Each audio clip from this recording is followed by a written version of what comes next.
And then Big Stan goes, "Hey, little man." And I turn around and he's got his big fucking hog out and he's swinging it like a lasso. Fucking the biggest I've ever fucking been unfortunate to see. It was nuts, dude. And it was massive. And he was swinging it. And all I remember is my eyes reverted to Jason Ice, the hillbilly. Because Jason Ice was right next to him. And I'll never forget the look on his face because he was like, he had a cigarette and he was looking at it like,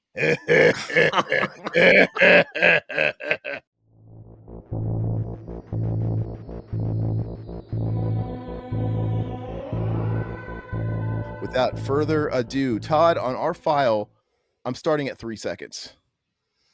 If you want to kind of queue up with me there. Let me queue. All right, I'm at 3 seconds. All right, let me all right, we're gonna go in 3, 2, 1, play. Oh, I gotta turn this shit down. I do that every time with this series. I know. And what's funny is like I always have it blasting when I'm watching it on monitors because these files are really quiet for some reason. Yeah. But then when I put up my cans on, it's like blows my fucking head off. And the one time we had it in there, we got demonetized for it. Yeah, it's funny. Yeah, anyway, so this episode, I didn't remember this one either growing up. It was good. I was wondering where they were going to go with this one towards the end, and I still have questions if I'm being honest, but it's a solid episode, right? I was kind of surprised because, I mean, it really wasn't doing anything for me, and then it kind of picked up at the end. I was like, oh, this isn't okay. Yeah. I mean, this episode just kind of stressed me out because like what's the husband's name again? Not Walter. What's his name? It's Harvey. Is it Harvey? Is Nadine his wife? I don't know. I'm just making names Nadine's up. his wife. Yeah. Oh, okay. Well, Nadine has what she gets coming. Let me tell you. Yeah. I don't feel bad. I don't feel bad for Harvey at all. Dude. Yeah. Dude, this whole episode stressed me out because I feel so bad for my boy Harvey, man. And the whole, and I know it's supposed to mean something. It's got to be intentional that the whole episode he's like sleepwalking. Mm-hmm. Like he's just like a zombie. They're watching Night of the Living Dead right here. Absolutely. Yeah, and he's just and I get it. It's probably supposed to be a play on, oh, here's the middle-aged to elderly, before retirement age guy that's given his life to corporation. It's leaving him behind because he's studying this book, like Intro into Computer Programming, because it's the age of the fucking ColecoVision or whatever, Commodore 64 or whatever, and his wife's all about you gotta learn. It's the future. You're gonna pick up that trade at age 60. That's what I'm saying. Like, I'm like the future. I should have been retired 5 years ago or whatever. But anyway, so I think it's all supposed to be working with that. Look at her; she's rocking those fucking Apple AirPods, dude. I know, that's crazy, man. She saw it coming. Well, I mean, it all kind of plays together. He's kind of zombified. He's this guy that's just kind of worked all his life for the man. And his wife just treats him like absolute dog shit, dude. But I don't understand. Go ahead. The guy looks like Mr. Cunningham, dude, from Happy Days. He's the same. He's the same Magoo. Tom Bosley. Yeah. I mean, he's wearing that cardigan, I guess. That's about it. He has the same face, dude. Same body. I thought it was funny how he's just laying on the floor and she's just like, she doesn't give a shit. Here, I gave you I gave you the old blanket. I don't want to give a good blanket. He throws his back out by picking up a spoon. Yeah. Did Rugrats rip this off? Yeah, there was an episode where Grandpa threw his back, right? Is that right? I'm sure it's in everything. So, yeah, I mean, the only thing I'm having a hard time, I get his plight. I get who he is. I kind of get the whole middle-aged thing, and he's got the old ball and chain. But who is this guy in the window? Is he supposed to be the devil? And if he's supposed to be like the devil, he's the doctor. I know he's the doctor, but at the end, I know I'm jumping ahead here. He's like, "Who are you?" Like, I don't get it. Are you the fucking devil? That's what they're implying. But why is there always gonna be a devil? I know. Why is the bad guy always the fucking devil? And what kind of a devil why does the devil just fucking take lives? Why is he like, Why does he play this game? I don't understand. Like, now you have to kill somebody else. Yeah. I just don't understand. Like, why? I don't know. And why? Dude, my grandma used to wear the same thing, dude, around the house growing up. Oh, my dad's mom used to wear a fucking muumuu, dude. She was a large Yeah. woman. She'd have her hair in curlers, Yep. big ass muumuu. I remember when we were in high school, I showed a picture of my grandma, my dad's mom, to Travis, our buddy Travis. Where Yeah. I remember vividly being by the locker, and I had some photos I had brought from home, and I was looking at it, and Travis just goes, "That's attractive." Cause she had like bags under her eyes. She was smoking fucking Camel Winston's, dude, and her muumuu, dude. Just like, My grandma used to smoke the Virginia Slims, dude, the really long ones. oh yeah, my mom used to smoke those for a while. There was a time, it's like, You you know, take like two drags and that thing's gone, man. I've talked about it where it's like, you know, when you're a kid and hey, really quick, I feel like this is foreshadowing too. So when they show the window, okay, they show him in the window. When the window first came, when the lightning flashed, maybe it's just me making too much out of it, but the shape of the window, it almost looked like it was death. Like the weird shape Mm. of the window, the way it appeared almost like a flash, like it was like the Grim Reaper, and then it kind of, the light comes in and it's the window and the flashing. That's just what I saw. I'm like, was that intentional? But I just don't understand. I wish they would have copped out and just had him laugh. Like, tell us who you are. Yeah. I thought they were gonna go for the cheese, and when he looked back at him, he was gonna have fire behind him, like Tales from the Hood. You know, the fucking devil horns or whatever. That's Or he has the Thriller eyes. Yeah, that's this series usually goes for the cheap. Yeah. They do that, like, and they'll just show them. But I, in this case, I kind of wanted the answer, man. I'm like, I don't get it. Are you are you death? Are you supposed to be like the Grim Reaper? Well, yeah, it was obviously the devil trying to get him to kill other people, have people kill each other. Because the devil does that. I don't know, I don't but know. I mean, it'll damn him no, to hell, right? I was saying, you know, when I was a kid, it's like, you know, you'd give some of the neighborhood kids cigarettes, you know, or like, oh, I'd be like, yeah, there's cigarettes in fucking the family car. Go ahead, have at. They're like in the floorboard and shit. Yeah. They're always, they'd be like, yeah, whatever. And my mom smoked Virginia Slims, so Mhm. like you have these like boys and stuff walking around smoking Virginia Slims next to the house and shit like that. It's funny back in the day where like those kids would just smoke whatever you can get your hands on. I remember my stepdad used to grab cigarette butts that were already in like the ashtrays and stuff like that. He walks by, sees one, he just grabs one, puts it Like, back in. were they ones that he already smoked, or were they like in public? Like, oh, I'll just take Both. that. Oh, he'd like go to like a bowling alley, dude, and like just take this old fucking, really? I've seen him do it a couple times. God, dude. Why? Are you that hard up? I don't know. Or just like, you know, no good smoke left behind. Like it's kind of, is it, I remember watching one of those Mary Kate and Ashley movies growing up, and I think it's To Grandma's House We Go, and they're like walking around eating chicken, and there's like a homeless like saxophone player. He's like a black guy, and he's playing saxophone. Mhm. He's playing for change in his hat, and they throw a chicken bone. They're eating chicken. They Mhm. throw it in his hat. He's like, "Did you just throw a chicken bone? There's still meat on it." He's like, "Okay." It had just enough. Was that like your dad? Was that like your stepdad? Dude was like, this is still good. Oh, Silhouette. Yes, I have drank a can of chew before. Either That's my so gross. buddies or like people at school. You know, people used to have those styrofoam cups they used to just walk around chewing in, and sometimes they get mixed up, and you just like grab the wrong cup. That's absolutely disgusting. I remember one Yeah. time. I remember one time I was working as a dishwasher when I was 16, and you know, it's just a revolving door of people working those jobs. Really busy restaurant. The dish pit is not the job you wanted because it was busy, it was claustrophobic, and you were the last fuckers to leave, dude. And it sucked. Anyway, I was there for a while, and I just ended up moving, you know, stations and advancing through the restaurant. But we'd always have like that second and third chair dishwasher. That's how busy it was. You needed 3 dishwashers. And I remember this one guy came in, man. I remember the first day he came into like an orientation. He came in wearing like a Confederate flag t-shirt. He had like a double chin. He had the white stash PDF mustache. He wore a fucking like Ronnie Van Zant, Leonard Skinner cowboy hat with a big old feather in it. and it's a big ass belt buckle, and he had like a fucking jacket with the frills, dude. I'm like, who the Wow. fuck is this guy? He's chewing, dude, and just total white trash. And of course, I'm thinking, oh god, they're putting his ass with me. Like, you could, dishwasher when I you bet see he one. was a fun guy to talk to, though. I mean, he was nice enough. He was fucking weird. Anyway, he was. I remember we had the big commercial dishwasher, and we had like a little styrofoam cups for our drinks. We'd keep them up there. It's real hot in there, Yeah. and he had a spit cup, Hmm. and and it was just gross, dude.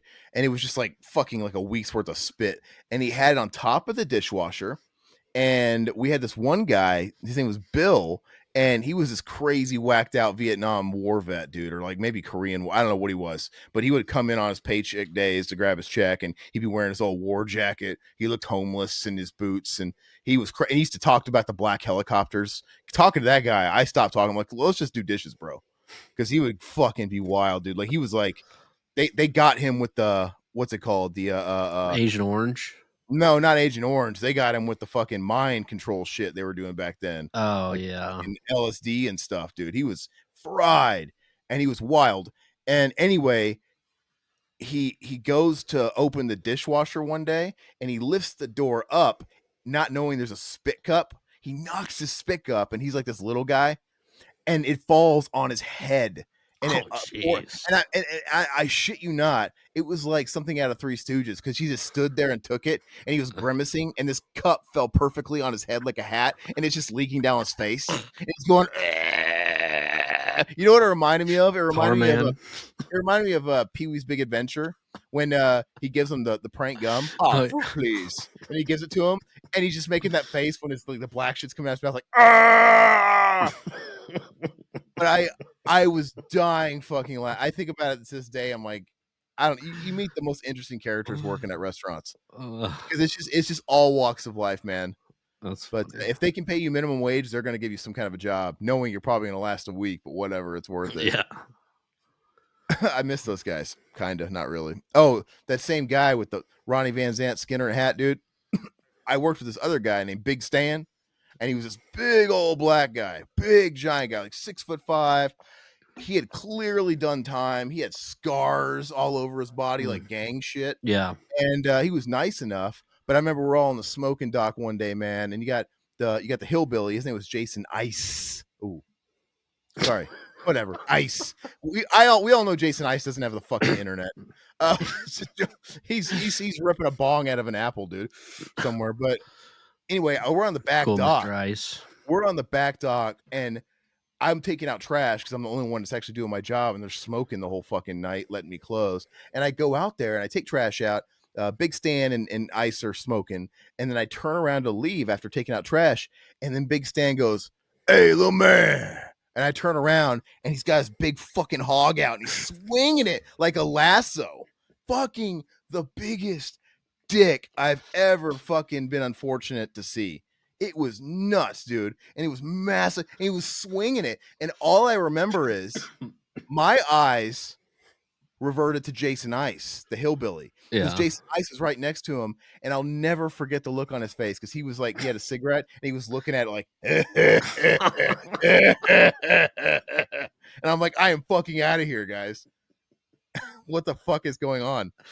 Oh But Jesus. no shit, Silhouette. This thing was swinging like a lasso. Oh my gosh. Like, it was so big, dude. It haunts my fucking not my fantasies, my fucking Oh, nightmares. I thought it was gonna eat me, dude. And I Jason Ice maybe looking at he's it. that meme guy on the bed or whatever. Oh, that big guy in the Yeah. yeah, dude. It was not unlike that, not Really. unlike that.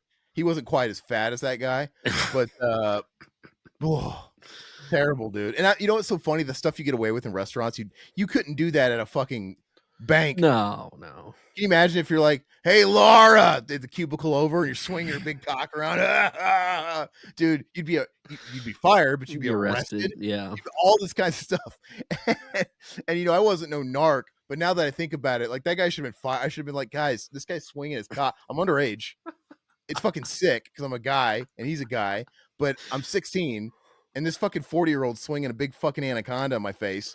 And Nothing happened before in prison. Jason Ice over here looks like he wants to suck it. The guy's drooling all over himself looking at it. Like, can we get rid of these guys? And even if I would have done that, Big Stan was too good of a dishwasher during the rush. They would have been like, we're gonna look the other way. Big Stan's pretty. He knows how to wash a good dish.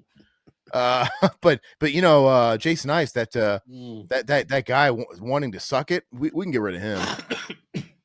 Anyway, fucking terrible. Anyway, so make me laugh, dude. I have a cough. I love this guy. What do you mean, Doc? His the way he talks is like, we mean kill my wife? Yeah. Look at him. Is this a test? Is this a psychological test? Basically, they said his back problem was due to his wife, and that his wife needs to be killed. Well, to get rid of his back problem. He's not wrong. No, he's not wrong. Because I get she was literally a pain in his back, which I think is like a pain in his ass. What if his ass hurt? Like, oh, like your wife is quite literally a pain in your ass. Like, but she was like just sucking him dry. She kept trying to rush him back to work. She wouldn't let him heal. And I don't know if they were trying to play on the psychosomatic thing or if she was gaslighting him. Like, you keep saying you're falling into it. Like, you're not really, I can't tell. Like, did he really not want to go to work? Maybe he didn't. Was it a little bit of column A? I think it was not letting him. Well, I thought he wanted her to get a job is what I think. Yeah. Cause he's like, yeah. Oh yeah. And she was just the audacity. He bring that up. Me. Yeah, I don't feel bad for my boy. So she's dead now. He agreed to it. He said, okay. He gave his agreement to do it. And I don't know if he really feels like it's a thing yet, because he's getting a phone call and he's getting the word that his wife she was hit. I don't know if she was walking or she was hitting a car wreck. I don't know, but it was by a driver. And he takes it pretty well on the phone. He takes it really well. Well, no, he kind of jolted up there, but he's not crying. That's for dang sure. Well, I mean, like, because even the doctor said, you get, I don't know. He's like, don't get a divorce. He's like, yeah, he's gonna live his best life, dude, without her around. Oh yeah, and we got to eat his chocolates. I mean, the house was a pigsty, and he's living his best life. He's like, are those caramels? Yeah. You can't have them. And I empathize with the guy, because it's like, this guy's a zombie watching Night of the Living Dead. He is becoming obsolete in the workforce. All he does is work for his lazy ass wife, who's got enough stuff to do. Like, that's what she says. Like, buy 2 dresses, and he can't even enjoy a fucking chocolate. Mm-hmm. So it's just like, dude, my boy, my heart went out to him. So they were kind of laying that on. That was pretty easy to follow. I just don't get who the doctor is. Just tell me, is it the devil? We all know it's the devil, but come on, why is it devil? I feel like it's missing that. It should have had him like behind flames, or just go. He's the one you call Dr. Feelgood. Just do the same shit they did in the pilot episode where there's that weird fucking end sequence.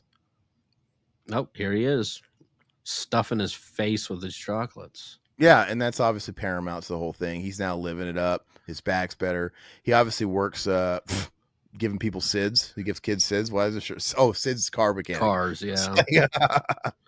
Yeah, this is obviously, I kind of enjoyed the twist. At first I was like, where is this going? Yeah. Obviously, as this lady comes in, like, I did it. And she just kind of says, like, but it wasn't my fault. I had no choice. After that, you kind of got it. Well, when he talks to the doctor. No, when she pulls him in and said, I didn't have a choice. It's like, okay. Well, you knew something was up. Yeah. But, the doctor kind of lets you in on it and says, it's a cycle or whatever. But I don't know why she has to act like a zombie too. It's like, just tell him, like, hey, I'm sorry, I did this to your wife, but that devil guy, you're talking to him too. Why does she got to come in there all cryptic, like, I had no choice? Once I saw this chick, dude, I'm like, of course this was the bitch that fucking hit her. This chick driving. Oh yeah, I'm sure you see those snowbirds all the time where you're. Dude, we had so the main road I live off of is Bell Road, that big stretch of road, and we had 2 motorcycle deaths on one. There was a day last week we had 2 motorcycle deaths in the same afternoon on Bell. Jeez. Maybe like 10 miles apart, 5 miles apart, but on Bell, which is like the main. It goes all through the city of Phoenix and but anyway, it was in Surprise. I just doxed myself. Fuck. Anyway, Yeah, it's I'm sorry to be that guy, but it's old people. Hmm.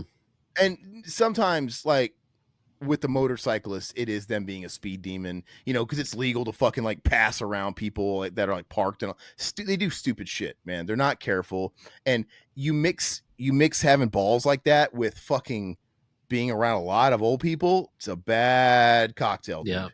You need to be careful because you have these fucking people that are driving like, did they drive fucking 5 miles an hour? Because they're always, you know, it's up where they're like looking where they're You barely like they act like know the steering wheel. Yeah, yeah, yeah, they're like looking as they're driving, like they don't know where they're going. They're like, oh yeah, like sightseeing. I'm yeah. like, guys, you act like you don't live here fucking every season in the winter. Like it's the first time they've ever been here, but I know they're not.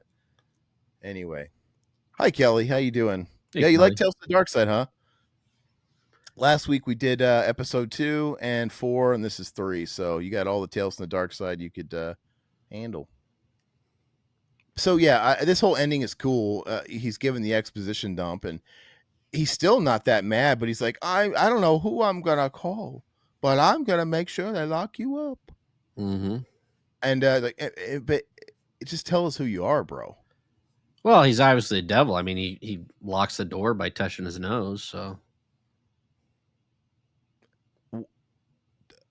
Okay. Santa Claus also touched his nose in Night Before Christmas to go up the chimney, and he goes, I thought he wiggled his nose.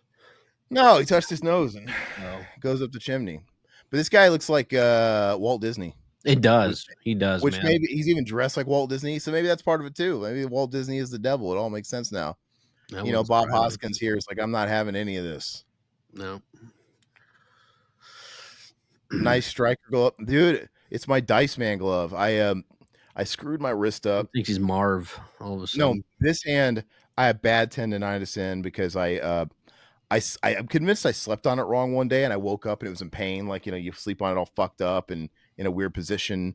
And I didn't do the right thing. And I used to have this mentality when I was a little younger of, oh, just fucking push through the pain, keep going to the gym, whatever. I just fucking, because that's what I always did when I was younger. And, you know, like if you are in a gym routine and you're a little sick, you're like, don't puss out, just kind of work. And sometimes, a lot of times you can do that. You can work through the sickness, and that was bad because I fucked this hand up, and it took a long time to go through PT to get it to where it is now. But it's still fucked up for life. Like I still have to stretch it constantly. It's like it's knocking around in there.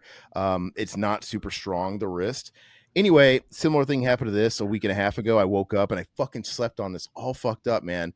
And it was the same feeling I had with this one. So I'm just trying to be extra precautious with this. I'm like, I'm not gonna fuck it up. And I wore the shit and I've been treating it for a whole week, and it started feeling pretty good again. So I played guitar the last couple days, like, okay, I can play guitar again. And then I fucked it up again. Like shit, it's not all the way healed. Mm. I'm just not playing around with it, man. It just wasn't worth it. It's not worth the PT, and it's not. But I am gonna have like a terrible time when I'm older with these hands. I know I'm already scared. I'm gonna be dealing with like carpal tunnel and fucking arthritis and stuff. So I hate it. Anyway, so how do you rate this episode? I thought it was a fun episode. I don't know if I like it as much as episode 2 or 4. Yeah, I don't either. I don't either. I like, it was interesting and the payoff was cool. I just don't know if it was worth all the build up it had. I get what they were going for with the character, and I actually like all that, and I empathize with him. But yeah, I man, it's like I gave this a 6. I thought it was solid. yeah, no, I think that's fair. And I just didn't like the ending. I hate the whole fucking laughing ending. It's like, Mm. come on, guys. Are we past this? Can we I mean, not? we're already in the third episode. They're doing like that the same thing every episode. Hmm. Now, the ones that I remember as a kid, they have to get more creative because the Oh ones I yeah, remember as a kid, they didn't look as shitty. I felt like the episodes that I remember, they're a little bit more varied. So maybe after the first season they got a little bit more money, because I also just like remember them looking a little better, like yeah. sets. I know they've always been scaled down and stuff like that, but for example, I always talk about the Mummy episode, and Oh yeah. I know that's still set in like one room because it's the people in the mummy's tomb, whatever, and they like. But just the actual set of it being like a mummy's tomb in a pyramid, and the mummy and the bandages and shit like that. It just, I don't know, it just did a lot for the production value. Because so far, all we've dealt with is a bunch of old men that look like Walt Disney that are the devil. They're not, you know Yeah. what I mean? But anyway, guys, hey Zach, so this is Zach Ito, his membership account. Awesome. Oh, sorry. Yeah. Oh well, dude. I doxed myself too, man. I just told you guys where I lived. It's all right. But anyway, guys, thank you so much. I want to remind you again, we're wrapping this episode up now, and this is going to go up next week for you guys as well. But we are about to start immediately after the stream our members only commentary for Eli Ross Hostel, and that one I'm saving it, man. I'm ready to go ham on that. I'm really excited to do that. So I think we're gonna end this, and then do you need to take like 5 minutes? Yeah, we'll take 5. We have, so if you're a member, if you're not a member, hit the join button. $2.99 a month, exclusive content, and yeah, we're gonna end this, and then we're gonna give you guys 5 minutes. There's a chat, there's a room already open on YouTube for you guys to jump into, and we'll start in just a few minutes. What are we talking about here? Becoming a member is easy. There should be a join button right on the page under the video. You should see a button that says join. It's pretty self-explanatory, but yeah, anyway, so we're gonna wrap this up. I gotta pitch it, I gotta shill it. If you guys haven't already, Kelly, I don't think you have, but I on my personal YouTube channel, I have the teaser for my short film that I've been working on for a very long time that is up for everybody to watch, and hopefully leave feedback, good or bad, like the video, all that good stuff. It's just my name. I think my YouTube handle is at Aaron Lipscomb or Lipscomb Aaron. I can't remember, but it's, I link that shit. And you know what? I'm going to do that here. I know it's kind of getting old, but I'm going to do it every fucking time. Then do it. You get to see my movie. Oh. What? Nothing. Yeah, hold on. But I want you guys, and God, it's so fucking annoying. Share the link. All right, guys. There is the link to my YouTube channel. If you guys haven't checked it out yet, please subscribe and check out my teaser for my short film. And hopefully I'll be able to tell you guys a date when everybody can watch it. Right now, I got to go through the festival stuff and make sure I'm not going to violate any rules with those. But anyway, adios. We'll be back. Like, subscribe, all that stuff. For those that are watching live, enter the other chat for Hostel. We'll see you. And about link for the member chat. Yeah, let me grab real quick. Okay, we'll hold off. He's going to give you the chat. You guys should be able to find it on the homepage too, I know. I don't really know how it looks like in your feed, like your sub feeds. Like if you're a member, I think if you're a member, I would think it would show up there. It's on our homepage. There's a members only videos, and then it should populate. But go ahead and share the link in the chat real quick. Yeah. And you guys can get that bad boy pulled up. Yeah, I watched Hostel last night for the first time since it came out, dude. It's been like 20 years. All right, we'll talk. Don't mention anything. I'm excited to talk about this, guys. I'm really excited to talk about this. So, give you guys just a second to pull up that link. And Todd, is there anything else that what are we gonna do? Give you guys a second to jump in that room, but what are we gonna do for the next commentary for everybody? What are we gonna? Because we've done 3 episodes of Tales from the Darkside. I think we're good on that for a minute. You know what I was thinking, guys? Let us know. I was thinking, so Hostel's on Prime. That's the easiest way to watch it. And they also had Animal Factory. And we're always talking about doing Animal Factory. We've talked about it for years. It's a 90-minute pretty fast movie. And that's on Prime. And Prime's great because they just make you watch the ads at the beginning, but then it's uninterrupted. That might be a contender, man. Okay. I think it's a contender, but anyway, so there it is, guys. We are going to go ahead and see you, and hopefully see you in a minute. And if not, we'll see you next week. Adios. Bye-bye.